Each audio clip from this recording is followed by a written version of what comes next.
नमस्कार, टीवी 100 देख रहे हैं आप। मैं हूं आपके साथ रिया तोमर। डायल 112 में आपका स्वागत है। आज जुर्म और जरायम की वो दिल दहला देने वाली वारदातें जिन्होंने देश को झकझोर दिया है। कहीं इंसाफ की रखवाली करने वाली खाकी खुद कटघरे में है, तो कहीं खून के रिश्तों में कत्ल खानों की वाली खौफनाक साजिश। रोंगटे खड़े कर देने वाली सनसनीखेज मामले और खाकी पर उठते तीखे सवालों के साथ शुरू करते हैं डायल 112। देश की राजधानी दिल्ली से सटे गाजियाबाद से एक ऐसी सनसनीखेज और रूह कपा देने वाली वारदात सामने आई है जिसने यूपी पुलिस के सुरक्षा के दावों को सरेआम सूली पर टांग दिया है। जब सूबे में पिंक बूथ की शुरुआत हुई तो दावा किया गया था कि यहां हर फरियादी को फौरन सुरक्षा और इंसाफ मिलेगा, लेकिन लोनी बॉर्डर इलाके से खाकी की जो रोंगटे खड़े कर देने वाली संवेदनहीनता सामने आई है, उसने पूरे पुलिस महकमे को कटघरे में खड़ा कर दिया है। एक बेबस ऑटो चालक मदद की आस में पुलिस के उसी सुरक्षा कवच के बाहर 40 मिनट तक चीखता रहा, गिड़गिड़ाता रहा, लेकिन अंदर कुंडली मारकर बैठी खाकी तमाशबीन बनी रही। संवेदनहीनता की पराकाष्ठा तो देखिए। 40 मिनट तक वो शख्स मौत से जंग लड़ता रहा, मगर उसे कोई मदद नहीं मिली। घबराहट और बेबसी की इंतहा में जब उसने दरवाजा खटखटाया तो शीशा टूट गया। कांच नसों में धंसने से खून की नदियां बहने लगी। वो तड़प तड़प कर सड़क पर गिर पड़ा, लेकिन पुलिस का दिल नहीं पसीजा और अस्पताल में इलाज के दौरान उसकी मौत हो गई।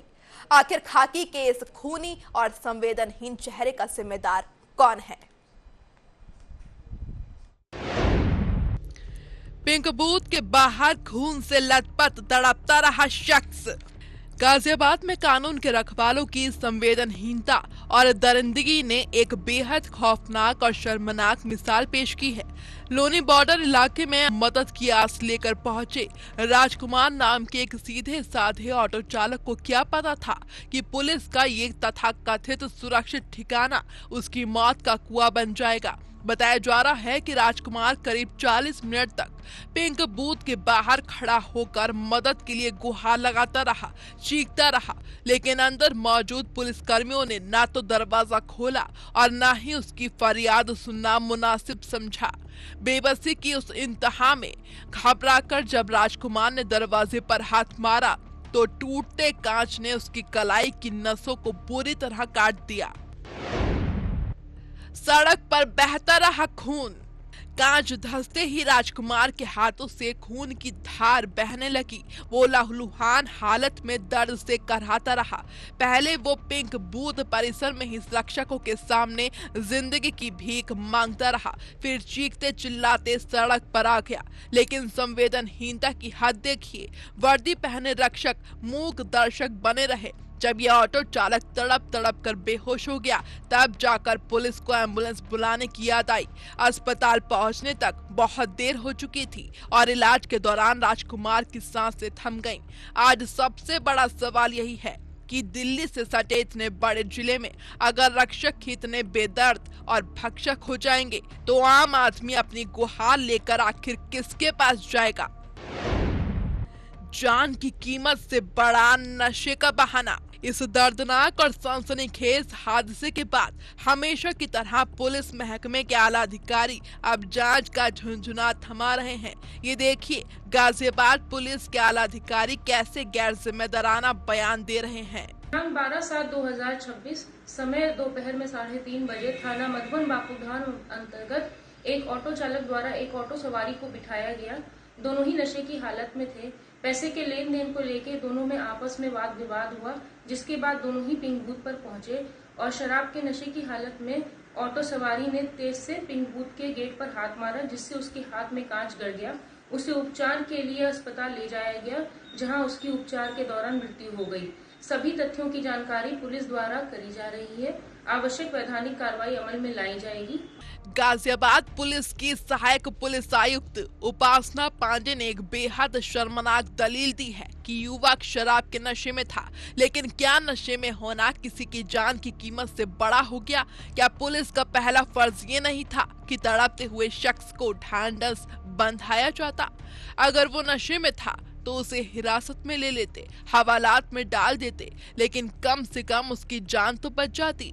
इस हृदय विदारक घटना ने गाजियाबाद पुलिस की संवेदनशीलता को पूरी तरह कटघरे में खड़ा कर दिया है। खाकी पर सबसे बड़ा तीखा सवाल। अब सबसे बड़ा और गंभीर सवाल उस उत्तर प्रदेश पुलिस पर उठ रहा है जिसकी कानून व्यवस्था और ताबड़तोड़ एनकाउंटर की धमक पूरे देश में गूंजती है। आज जनता पूछ रही है कि जो पुलिस अपराधियों के होश ठिकाने लगाने का दावा करती है, वो एक बेबस नागरिक के सामने इतनी बेदर्द और लाचार क्यों हो गई? अगर समाज का कोई भी नागरिक संकट के वक्त आधी रात को पुलिस का दरवाजा नहीं खटखटाएगा, सुरक्षा के लिए बनाए गए पिंक बूथ पर गुहार नहीं लगाएगा, तो वो अपनी जान बचाने आखिर कहां जाएगा? खाकी को इस खौफनाक बेरुखी का जवाब हर हाल में देना होगा। इस वारदात ने साफ कर दिया है कि जब तक पुलिस कर्मियों के भीतर से वीआईपी कल्चर का नशा और मानवीय संवेदनाएं नहीं जागेंगी, तब तक ऐसे पिंक बूथ सिर्फ शोपीस और मौत के ठिकाने बनकर रह जाएंगे। इस बेरुखी और हत्यारी पुलिस या सोच के गुनाहगारों को कड़ी से कड़ी सजा मिलनी ही चाहिए, ताकि फिर किसी बेबस ऑटो चालक को कानून के दरवाजे पर तड़प तड़प कर दम ना तोड़ना पड़े। और गाजियाबाद के बाद अब यूपी पुलिस की एक और बड़ी और शर्मनाक करतूत आपको बताते हैं, जिसने कानून व्यवस्था के दावों को सरेआम कटघरे में खड़ा कर दिया है।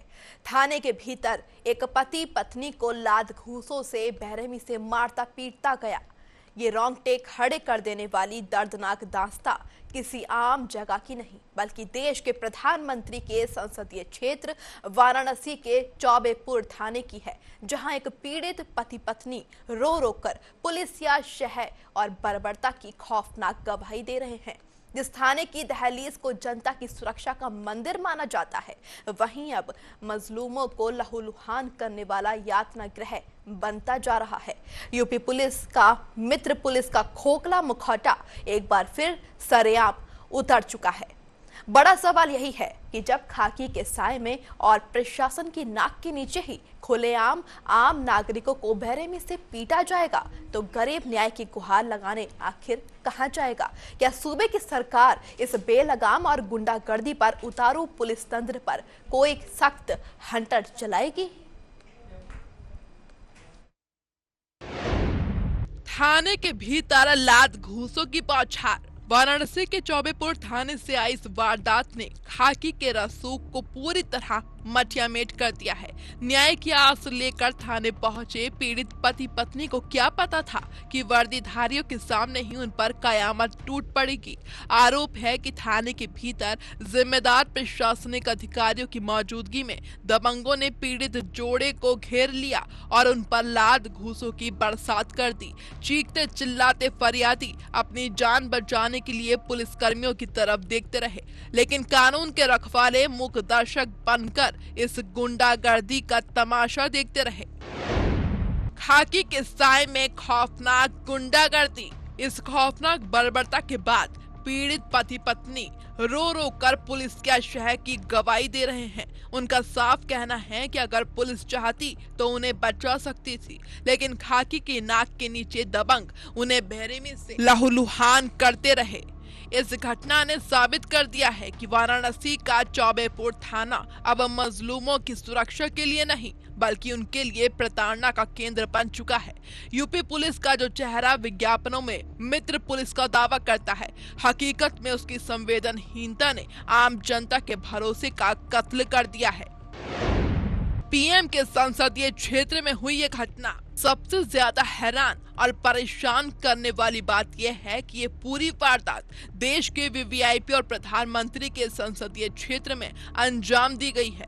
जब सबसे सुरक्षित माने जाने वाले इस क्षेत्र के थानों में आम नागरिकों को पीटा जा रहा है, तो बाकी जगहों के क्या हालात होंगे? पीड़ित परिवार अब इंसाफ के लिए दर दर की ठोकरें खा रहा है और जनता सीधे सूबे की सरकार से सवाल पूछ रही है कि आखिर इन बेलगाम पुलिसकर्मियों पर कब और क्या सख्त कार्रवाई होगी। और महाराष्ट्र के नासिक से एक ऐसी सनसनीखेज और रूह कपा देने वाली वारदात सामने आई है जिसने कानून व्यवस्था के दावों के परखच्चे उड़ाकर रख दिए हैं। भावली डैम के झरने पर परिवार के साथ घूमने गई एक महिला सैलानी के साथ न सिर्फ सरेआम छेड़छाड़ की गई बल्कि विरोध करने पर पूरे परिवार को मौत के घाट उतारने की कोशिश भी की गई है। इन बेखौफ दरिंदों के हौसले इतने बुलंद हैं कि इन्होंने कानून को जेब में रखकर महिला के कपड़े तक फाड़ दिए, सोने की चेन और मोबाइल लूट लिया। हद तो तब हो गई जब हैवानियत पर उतरे इन गुंडों ने हार नहीं मानी और कार सवार परिवार का 15 किलोमीटर तक पीछा कर उन्हें घेर लिया। लाठी, लोहे की रॉड और बेसबॉल बैट से लैस इन दरिंदों ने कार के शीशे तोड़कर महिला को घसीट निकाला और जानलेवा हमला कर दिया।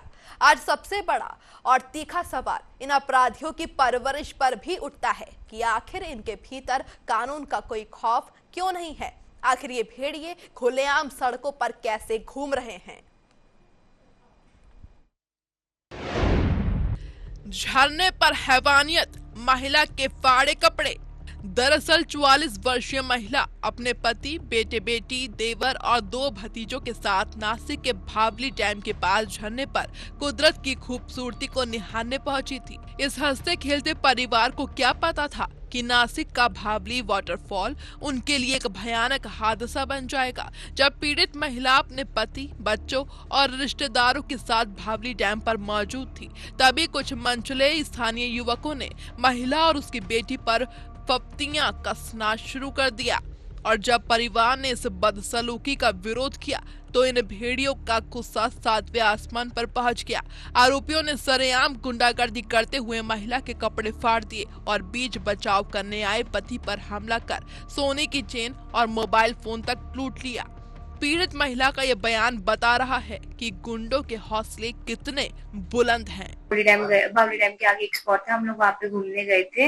एक्चुअली वहाँ पे कुछ रीजन की वजह से हम लोग के बीच में झगड़े हुए। सामने वाली एक पार्टी थी, एक हमारी थी, तो कुछ झगड़े हुए तो वो लोगों ने हम लोग के सॉल्व किए। हम लोग सब वहाँ से चले गए थे, पर जैसे जैसे हम लोग जा रहे थे नासिक की तरफ, तो वहाँ पे वो गाड़ी वालों ने हमारी कांच वगैरह फोड़ना स्टार्ट कर दिया।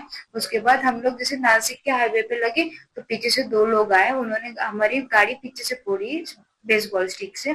उसके बाद हम लोग वापस नासिक के रास्ते से जा रहे थे, स्पीड में भगा रहे थे, हम लोग ट्रैफिक में फंस गए। तो वो लोग वहाँ पे भी आके ट्रैफिक में रॉन्ग साइड से आके उन्होंने गाड़ी आगे लगाई, उन्होंने तब भी हमारी कांच फोड़ी।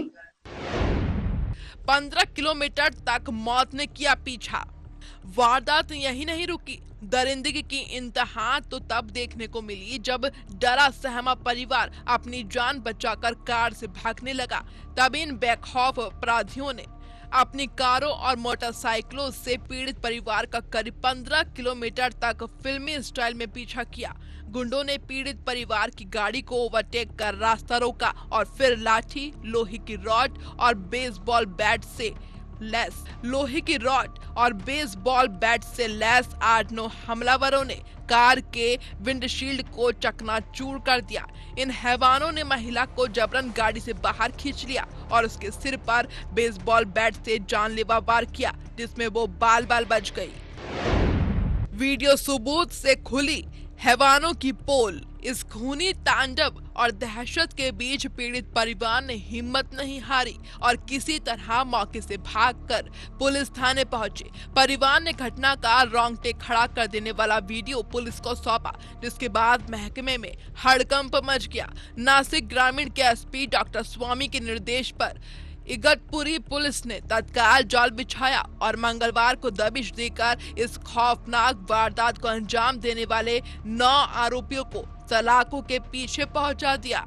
घटना हुई, इस अनुचित घटना के अकॉर्डिंगली जो है वो पहले अंबड़ पुलिस स्टेशन में 0 नंबर से जो एफआईआर रजिस्टर हुआ, उसको अकॉर्डिंगली वो तुरंत हमने वीडियोस और बाकी टेक्निकल एनालिसिस करके इसमें हमने 9 आरोपी अभी तक निष्पन्न किए हैं, जो कि एफआईआर में 6-7 आरोपी थे। बट इसमें जो शेल्टर देने वाले आरोपी है या फिर एसोसिएट्स है जिनको इन्होंने हेल्प किया था, वो भी हमने इसमें आरोपी किए है और अभी तक हमने 9 आरोपी इसमें ताबे में लिया है। पुलिस ने इन दरिंदों के खिलाफ छेड़छाड़, हत्या की प्रयास और डकैती जैसी संगीन धाराओं में मुकदमा दर्ज किया है। अपराधियों में पुलिस और कानून का डर खत्म। पुलिस की इस त्वरित कार्रवाई के बाद एक बेहद चौंकाने वाला खुलासा हुआ है कि गिरफ्तार आरोपियों में से एक भोडर नाम का गुंडा पहले से ही हत्या का आरोपी है। ऐसे में ये सवाल और गंभीर हो जाता है कि ऐसे अपराधी जिन पर पहले ही आपराधिक मामले दर्ज हों, वो खुलेआम हथियार लेकर सड़कों पर क्यों घूम रहे हैं। इन गुंडों के भीतर ना तो पुलिस का डर है और ना ही कानून का खौफ। बीच सड़क पर महिलाओं की अस्मत से खेलने वाले इन हैवानों की परवरिश पर सवालिया निशान खड़े कर दिए हैं। अब देखना यह है कि क्या कोर्ट इन दरिंदों को ऐसी कठोर सजा देगी जो आने वाले समय में नजीर बन सके। और क्या कोई एक तरफा प्यार में इस कदर अंधा हो जाता है कि किसी हंसते खेलते परिवार को जाने पर आमाद हो जाए। मध्य प्रदेश के ग्वालियर से एक ऐसी खौफनाक वारदात सामने आई है जिसने पूरे इलाके में दहशत फैला दी है। एक सिरफिरे सनकी पड़ोसी ने दिन दहाड़े घर की दहलीज लांघकर एक महिला के सीने में गोली दाग दी और जब उसे बचाने उसका देवर आगे आया तो उस हैवान ने उसे भी नहीं बख्शा। दोनों इस वक्त अस्पताल में जिंदगी और मौत की जंग लड़ रहे हैं। पुलिस ने एक्शन लेते हुए आरोपी को तो सलाखों के पीछे पहुंचा दिया है, लेकिन इस खूनी खेल के पीछे की जो कहानी सामने आई है वो आपके रोंगटे खड़े कर देगी। देखिए हमारी ये विशेष खोजी रिपोर्ट। घर में घुसकर पड़ोसी सीने में दागी गोली। ये खौफनाक कहानी ग्वालियर के पुरानी छावनी थाना क्षेत्र के मोती झील की है। सोमवार की वो सुबह आम दिनों जैसी ही थी। महिला सीतू का पति रवि हमेशा की तरह अपने काम पर जा चुका था और घर में सीतू बिल्कुल अकेली थी। उसे अंदाजा भी नहीं था कि पड़ोस में ही रहने वाला जगदीप सिंह उसके लिए काल बनकर घात लगाए बैठा है। जैसे ही मौका मिला जगदीप दीवार फांदकर घर के अंदर दाखिल हुआ और सीधे सीतू के सामने खड़ा हो गया। बिना एक पल गवाए उसने सीतू के सीने पर कट्टा सटाया और ट्रिगर दबा दिया। भाभी की चीख और देवर की बहादुरी, गोली की ठाए ठाए और सीतू की चीख से पूरा मोहल्ला दहल उठा। घर के पास ही मौजूद देवर आकाश अपनी भाभी की जान बचाने के लिए बिना परवाह किए एक कमरे की तरफ दौड़ा, लेकिन आरोपी जगदीप के सिर पर तो खून सवार था। जैसे ही आकाश ने उसे रोकने की कोशिश की, सिरफिरे ने दूसरा फायर सीधे आकाश पर झोंक दिया। गोली आकाश के हाथ में लगी और वह भी तड़पता हुआ जमीन पर गिर पड़ा। दोनों को लहूलुहान कर आरोपी जगदीप हथियार लहराता हुआ मौके से फरार हो गया। 1 साल पुरानी वो रंजिश और पंचायत। इस खूनी वारदात की जड़ें 1 साल पुरानी है। घायल महिला के पति रवि ने बताया कि 1 साल पहले जगदीप और सीतू के बीच मोबाइल पर बातचीत शुरू हुई थी। जब रवि को इसकी भनक लगी तो उसने अपनी पत्नी को समझाया, जिसके बाद सीतू ने जगदीप से बात करना पूरी तरह बंद कर दिया। लेकिन जगदीप का एक तरफा पागलपन खत्म नहीं हुआ। वह लगातार सीतू पर बात करने का दबाव बनाता रहा। इस मामले को लेकर मोहल्ले में बकायदा पंचायत भी बैठी। आरोपी को चेतावनी भी दी गई, लेकिन पुलिस में शिकायत ना करना उनकी सबसे बड़ी भूल साबित हुई। सलाखों के पीछे सनकी इंसाफ की गुहार। वारदात के बाद गुस्साए ग्रामीणों और परिजनों ने पुलिस को सूचना दी। पुलिस ने भी बिना वक्त गवाए तुरंत घेराबंदी की और आरोपी जगदीप सिंह को धर दबोचा। उस पर हत्या के प्रयास यानी अटेम्प्ट टू मर्डर का केस दर्ज कर लिया गया है। छावनी के मोती झील के पास में कृष्णानगर का मामला है, जिसमें एक देवर भाभी को गोली लगी है। उनके पड़ोस में रहने वाला एक जगदीश सरदार नाम का व्यक्ति है, जिसके द्वारा पैसों के लेन देन के ऊपर और कुछ उसमें उसकी भाभी से जो है किसी प्रकार की कोई बात होगी या कुछ किसी प्रकार का फिर पूर्व में जो संबंध रहा हो, इस बात को लेकर के जो देवर की जो उससे लड़ाई हुई। उसके बाद दोनों विवाद के बाद जगदीश नाम का व्यक्ति था और उसने जो उसकी भाभी थी जो कि उसका बचाव कर रही थी, उसके सीने में गोली और जो देवर था उसके हाथ में गोली लगी है। इस संबंध में दोनों को अभी प्राथमिक उपचार के लिए जो है जेएच भर्ती कराया गया है। इसमें देवर के द्वारा एफआईआर दर्ज कराई गई, जिसमें जगदीश के विरुद्ध धारा 109 बीएनएसएस और SC/ST के तहत जो मामला दर्ज किया गया है। अभी आरोपी को गिरफ्तार कर लिया गया है। अभी इसमें जो भी अभी दोनों के इलाज जो है कराया जा रहा है। इलाज कराने के पश्चात और उनकी MLC के आधार पर आगे जो भी तथ्य आएंगे फॉरेंसिक जांच के बाद, उसके आधार पर थाना पुरानी छावनी इसमें वैधानिक कार्रवाई की। पुलिस अब ये पता लगा रही है कि इस वारदात में इस्तेमाल किया गया अवैध हथियार आरोपी कहां से लाया था। आरोपी भले ही जेल की सलाखों के पीछे है, लेकिन JAAH अस्पताल के ICU के बाहर खड़ा परिवार अब भी सहमा हुआ है और ईश्वर से दोनों की जिंदगी की भीख मांग रहा है।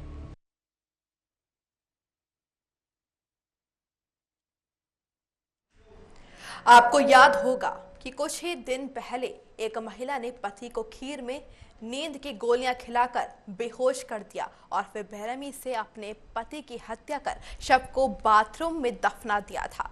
और इस वारदात को अंजाम देने से पहले उसने अपने बच्चों और सास को दूर कर दिया था।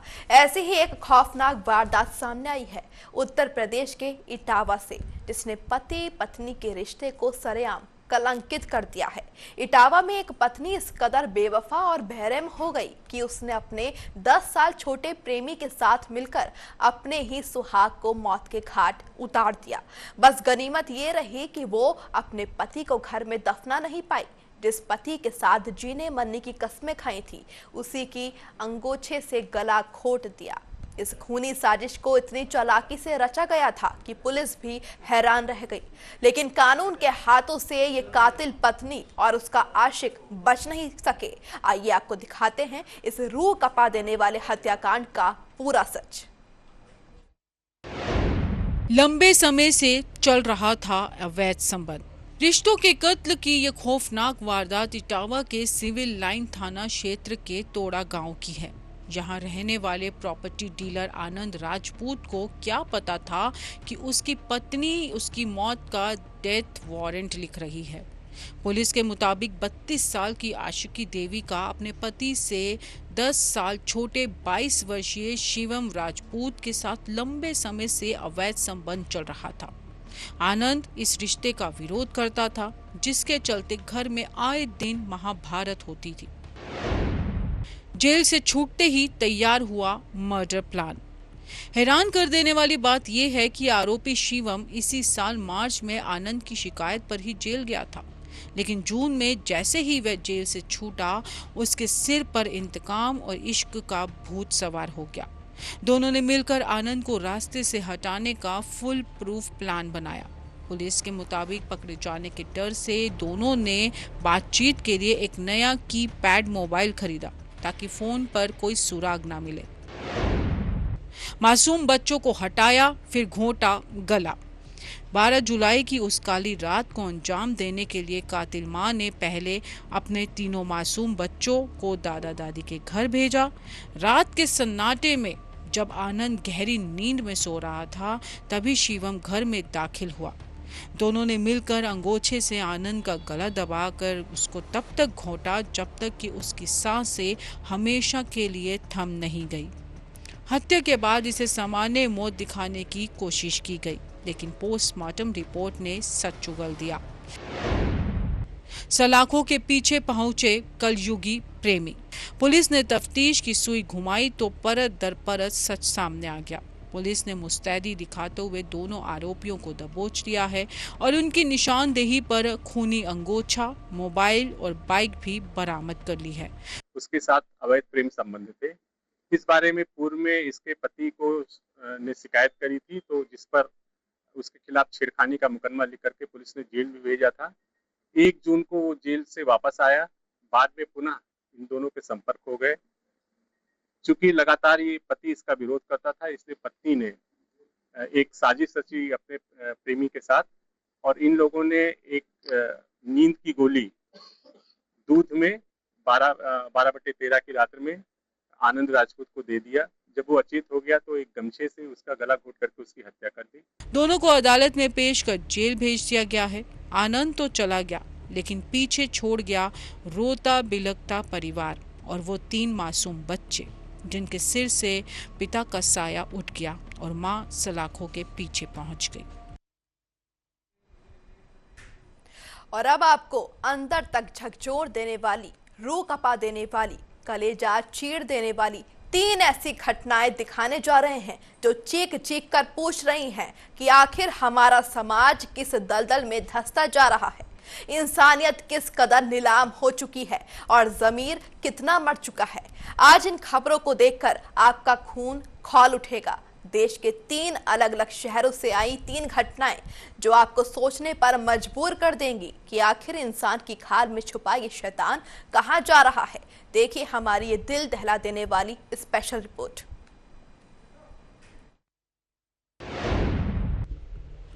बस में अश्लीलता, मिला थप्पड़। नैतिक पतन की ये पहली तस्वीर मध्य प्रदेश के सागर जिले के देवरी से आई, जहां एक खड़ी हुई यात्री बस में 2 युवतियां बैठी थी। तभी नितेश ठाकुर नाम का युवक वहां पहुंचता है। सरेआम सबके सामने वो युवक युवतियों को देखकर अपना प्राइवेट पार्ट दिखाने लगा। उसे ना तो समाज का डर था और ना ही कानून का, लेकिन वो भूल गया कि आज की नारी बेबस नहीं है। बिना डरे एक युवती खड़ी हुई और उस मंचले के गाल पर एक के बाद एक कई करारे थप्पड़ चढ़ दिए। थप्पड़ खाते ही आरोपी की सारी हेकड़ी हवा हो गई और वो भाग खड़ा हुआ। हालांकि बाद में पुलिस ने वायरल वीडियो के आधार पर इस शख्स को दबोच लिया, लेकिन सवाल यही कि एक पब्लिक प्लेस में भी बेटियां इस गंदी सोच से महफूज क्यों नहीं है। लेडी कांस्टेबल ने दरिंदे को सड़क पर घसीटा। ये दूसरी घटना है पश्चिम बंगाल के खड़दह की, जहां सड़क पर सरेआम अश्लीलता फैलाने वाले इस मंचले को अंदाजा भी नहीं था कि आज उसका सामना किससे होने वाला है। बंगाल के खड़दह में व्यस्त बीटी रोड पर इस शख्स ने एक महिला को देखकर गंदी हरकतें की और अपना प्राइवेट पार्ट दिखाने लगा। उसे लगा कि हर बार की तरह महिला सहम जाएगी, लेकिन उसकी बदकिस्मती देखिए कि जिस महिला को वो कमजोर समझ रहा था वो सादे कपड़ों में जा रही of duty lady police constable थी। फिर क्या था, इस जाबाज श्रेणी ने तुरंत अपनी स्कूटी रोकी और बिना एक पल गंवाए आरोपी का कॉलर दबोच लिया। इसके बाद सड़क पर जो हुआ वो किसी फिल्म से कम नहीं था। लेडी कांस्टेबल ने उस मंचले को सरेआम बीच सड़क पर करीब 400 मीटर तक पैदल घसीटा और घसीटते हुए सीधे खड़दह थाने ले गए। तमाशा देख रहे राहगीरों के सामने इस जाबाज पुलिसकर्मी ने अकेले ही उस दरिंदे को घुटनों पर ला दिया और घसीटकर हवालात के अंदर पहुंचा दिया।